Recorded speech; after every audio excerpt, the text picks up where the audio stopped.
ایک ایسا شخص جو دن میں پولو کے میدانوں میں نظر آتا تو رات کو مہنگے ریسٹورانوں میں۔ اشرافیہ کے ساتھ اس کی بیٹھک تھی اور بڑی ہستیوں سے ملنا۔ بہت سے لوگ اس کے فینس تھے اور بہت سے اس سے حسد بھی کرتے تھے، لیکن لوگوں کو کیا پتا تھا کہ پولو کے کھیل کا جوتا ناٹک کرنے والا شخص دراصل زہر کا کاروبار کرتا ہے۔ ایک ایسا شخص جس کے چمکتے چہرے کے پیچھے کالا اندھیرا چھپا تھا، برسوں سے قانون، میڈیا اور خفیہ ایجنسیز کو چکما دینے والا شخص جن اشرافیہ کے ساتھ گھومتا تھا، انہی کی آنکھوں میں دھول بھی جھونک رہا تھا۔ جی ہاں، ہم بات کر رہے ہیں ڈرگ ڈیلنگ کی دنیا کے بے تاج بادشاہ آصف حفیظ کی۔ اس کا پورا نام محمد آصف حفیظ تھا، لیکن ڈرگ ڈیلنگ کی دنیا میں اسے سلطان کے نام سے جانا جاتا تھا۔ سلطان 1958 میں لاہور میں پیدا ہوا، خوب سکون اور عیاش کی زندگی گزاری کیونکہ اس کے والد شروع سے ہی سرمایہ کار تھے۔ 1990 میں آصف حفیظ نے ساروانی انٹرنیشنل کارپوریشن کے نام سے ایک کمپنی کا آغاز کیا، جس کے دفاتر مختلف ممالک جیسے پاکستان، دبئی اور برطانیہ میں بنائے۔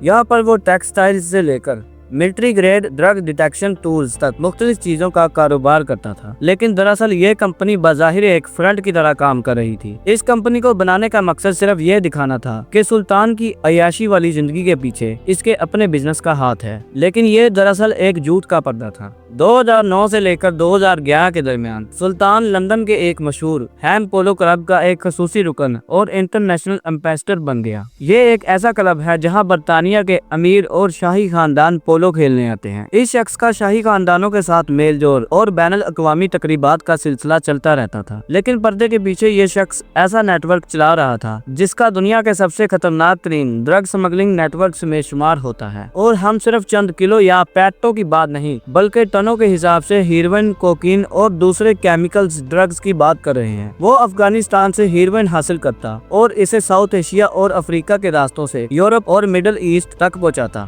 بھارت میں ایفریڈن کیمیکل جو کرسٹل میتھ بنانے میں استعمال ہوتا ہے، اس کی بھی سمگلنگ کرتا، جہاں وہ مقامی نیٹ ورک سے مل کر دوا ساز کمپنیوں سے یہ کیمیکل خریدتا اور پھر اسے غیر قانونی مارکیٹ میں منتقل کرتا تھا۔ اس کی سب سے خطرناک شرکت داری ایسٹ افریقہ میں آکاشا فیملی کے ساتھ تھی۔ یہ وہ خاندان ہے جو کینیا میں انلیگل ویپنز اور ڈرگ سمگلر کے نام سے بدنام ہے۔ آکاشا مافیا کے ساتھ مل کر اس نے بحری راستوں کے ذریعے ہیروئن شپمنٹ امریکہ اور یورپ روانہ کی۔ اس کے علاوہ اس کی بھارتی وکی گوسوامی کے ساتھ گہری شرکت داری تھی، جو خود انٹرنیشنل ڈرگ سمگلر اور انڈر انویسٹیگیشن کرمنل ہے۔ یہ یونٹی نہ صرف ڈرگ سمگلنگ کر رہی تھی بلکہ منی لانڈرنگ، جعلی پاسپورٹ اور دیگر غیر قانونی کاموں کو بھی ممکن بنا رہی تھی۔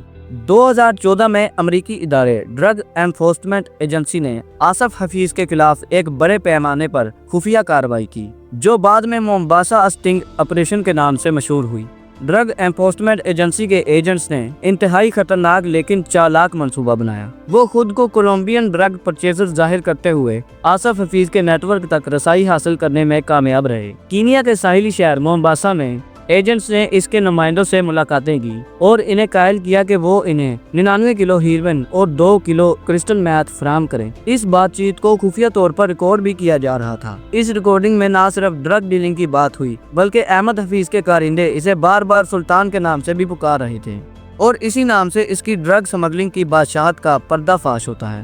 یہ ریکارڈنگ بعد میں عدالت میں ایک بڑی گواہی کے طور پر کام آئی، جو یہ ظاہر کرتی تھی کہ آصف حفیظ ہی اس کھیل کا ماسٹر مائنڈ ہے۔ یہی ثبوت بعد میں اسے انٹرنیشنل کرمنل قرار دلوانے میں اور اس کے غیر قانونی نیٹ ورک کو توڑنے کا ذریعہ بنے۔